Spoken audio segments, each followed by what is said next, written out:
Hello ನಮಸ್ತೆ. ನನ್ನ YouTube ಚಾನಲ್ಗೆ ತಮ್ಮೆಲ್ಲರಿಗೂ ಸ್ವಾಗತ. ಇವತ್ತಿನ ಈ ವಿಡಿಯೋದಲ್ಲಿ ಆಲೂ ಟಿಕ್ಕಿಯನ್ನು ಹೇಗೆ ಮಾಡೋದಂತ ನೋಡೋಣ. ಇದಕ್ಕೆ ಏನೆಲ್ಲ ಸಾಮಗ್ರಿಗಳನ್ನ ನಾನು ತಗೊಂಡಿದ್ದೀನಿ ಅಂತ ನೋಡೋಣ ಹೇಗೆ ಮಾಡೋದಂತ. ಮೊದಲಿಗೆ ನಾನು 3 ಬಟಾಟೆಯನ್ನ ಕುಕ್ಕರಲ್ಲಿ ಬೇಯಿಸಿಟ್ಕೊಂಡಿದ್ದೇನೆ. ಅದನ್ನ ಸಿಪ್ಪೆ ಎಲ್ಲ ತೆಗೆದು ಈ ರೀತಿ ಮಾಡಿಟ್ಕೊಂಡಿದ್ದೇನೆ. ಇದನ್ನ ಬಟಾಟೆಯನ್ನ ಚೆನ್ನಾಗಿ ಪುಡಿ ಮಾಡ್ಕೊಳ್ಬೇಕು. ಒಂಚೂರು ಗಂಟು ಉಳಿಯೋ ಥರ ಚೆನ್ನಾಗಿ ಕೈಯಲ್ಲಿ ಪುಡಿ ಮಾಡಿಟ್ಕೊಳ್ಬೇಕು. ಈ ಪುಡಿ ಮಾಡಿಟ್ಕೊಂಡಿರುವಂತ ಮಿಶ್ರಣಕ್ಕೆ ನಾವು ಇಲ್ಲಿ ನೋಡಿ ಈ ರೀತಿ ಮಾಡ್ಕೋಬೇಕು ಬಟಾಟೆಯನ್ನ. ಅದಕ್ಕೆ ನಾನೀಗ ರುಚಿಗೆ ತಕ್ಕಷ್ಟು ಉಪ್ಪು ಹಾಕೊಂಡಿದ್ದೇನೆ. 1 ಸ್ಪೂನ್ ಅಷ್ಟು ಅಚ್ಚ ಖಾರದ ಪುಡಿಯನ್ನು ಹಾಕಿದ್ದೇನೆ. ಹಾಗೆ ಚಿಕ್ಕದಾಗಿ ಕಟ್ ಮಾಡಿಟ್ಕೊಳ್ಳುವಂತ ಕೊತ್ತಂಬರಿ ಸೊಪ್ಪು, ಈರುಳ್ಳಿಯನ್ನ ಹಾಕೊಳ್ತಾ ಇದ್ದೇನೆ.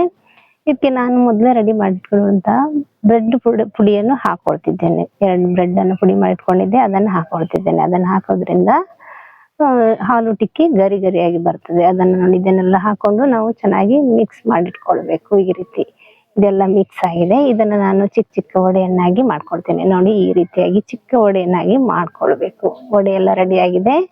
ನಾನು ಈ ಕಡೆಯಿಂದ ಎಣ್ಣೆಯನ್ನ ಬಿಸಿ ಮಾಡ್ಲಿಕ್ಕೆ ಇಟ್ಟಿದ್ದೇನೆ ಮತ್ತು ಅದಕ್ಕೆ ಬೇಕಾದಂತ ಈ ಕಾರ್ನ್ ಫ್ಲೋರ್ ಮತ್ತು ಬ್ರೆಡ್ ಹುಡಿಯನ್ನು ಹಾಕಿ ಸ್ವಲ್ಪ ನೀರು ಹಾಕಿ ನಾನು ಈ ಹಿಟ್ಟನ್ನ ರೆಡಿ ಮಾಡ್ಕೊಳ್ತಿದ್ದೇನೆ. ನೋಡಿ ಈ ರೀತಿ ದಪ್ಪ ಹಿಟ್ಟನ್ನ ರೆಡಿ ಮಾಡ್ಕೊಳ್ತಿದ್ದೇನೆ. ಈ ಹಿಟ್ಟು ತೆಳುವಾಗಬಾರ್ದು, ದಪ್ಪ ಇರಬೇಕು. ವಡೆಯನ್ನ ಮುಳುಗಿಸಿದಾಗ ಅದಕ್ಕೆ ಅಂಟ್ಕೊಳ್ಬೇಕು. ಈ ರೀತಿಯಾಗಿ ನೋಡಿ ಎಷ್ಟು ಚೆನ್ನಾಗಿ ಬಂದಿದೆ. ಈ ರೀತಿ ಮಾಡೋದ್ರಿಂದ ಇದು ಗರಿ ಗರಿಯಾಗಿ ಕ್ರಿಸ್ಪಿಯಾಗಿ ಬರ್ತದೆ. ಹೋಟೆಲ್ಗಿಂತ ಮನೆಯಲ್ಲಿ ತುಂಬಾ ಟೇಸ್ಟಿಯಾಗಿ ಬರ್ತದೆ. ಆತ್ಮೀಯರೇ ನೋಡಿ, ಇದನ್ನ ನಾನು ಒಂದು ಬದಿಯಲ್ಲಿ ಗ್ಯಾಸಲ್ಲಿ ಎಣ್ಣೆಯನ್ನು ಬಿಸಿ ಮಾಡ್ಲಿಕ್ಕೆ ಇಟ್ಟಿದ್ದೇನೆ. ಬಿಸಿಯಾಗಿರುವಂತ ಎಣ್ಣೆಗೆ ಈ ವಡೆಗಳನ್ನ ಹಾಕೊಳ್ಳುವ. ನೋಡಿ ಈ ರೀತಿಯಾಗಿ ಎಷ್ಟು ಚೆನ್ನಾಗಿ ಬಂದಿದೆ ಅಂತ. ಬಿಡಿ ಬಿಡಿಯಾಗಿ ಒಂದು ಚೂರು ಕೂಡ ಅಂಟುಕೊಳ್ಳೋದಿಲ್ಲ. ಇದೀಗ ರೆಡಿ ಆಗಿದೆ.